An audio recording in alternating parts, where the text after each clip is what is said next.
اعوذ باللہ من الشیطان الرجیم بسم اللہ الرحمن الرحیم السلام علیکم ورحمۃ اللہ وبرکاتہ۔ معزز خواتین و حضرات، بخیریت ہوں گے آپ، اور امید کرتا ہوں کہ ہماری ویڈیوز سے آپ مستفید بھی ہو رہے ہوں گے۔ ایک گزارش کر دینا چاہتا ہوں، وہ یہ کہ ہمارے بتائے ہوئے وظیفے بالکل چھوٹے، آسان اور قرآنی ہوتے ہیں، جن میں آپ کو لمبے لمبے چلے کاٹنے کی یا چیزوں کو دفن کرنے کی یا جلانے کی یا کوئی مشکل یا کٹھن عمل کرنے کی ضرورت بالکل نہیں ہوتی۔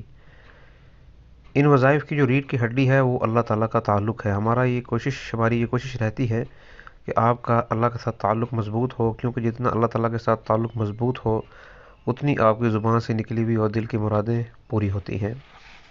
آج ان بہنوں کے لیے یہ وظیفہ لے کر آیا ہوں جن کو اس بات کا ہر وقت خوف رہتا ہے، اور یہ وظیفہ شادی شدہ بہنوں کے لیے اور جن کی شادی ہونی ہے، دونوں کے لیے یکسر مفید ہے۔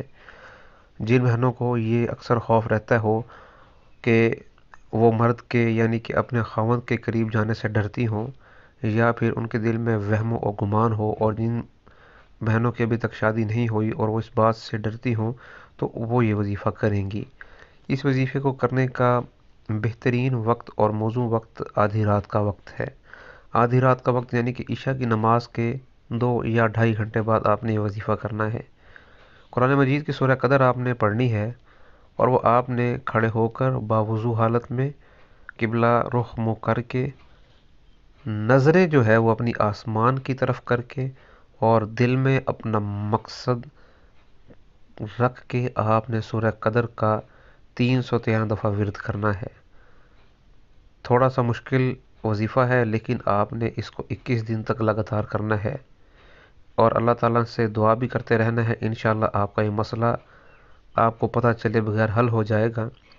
مزید معلومات حاصل کرنے کے لیے ہم سے رابطہ قائم کر سکتے ہیں۔ رابطہ قائم کرنے کے لیے ہمارا نمبر ویڈیو کی ڈسکرپشن میں دیا گیا ہے۔ السلام علیکم ورحمۃ اللہ وبرکاتہ۔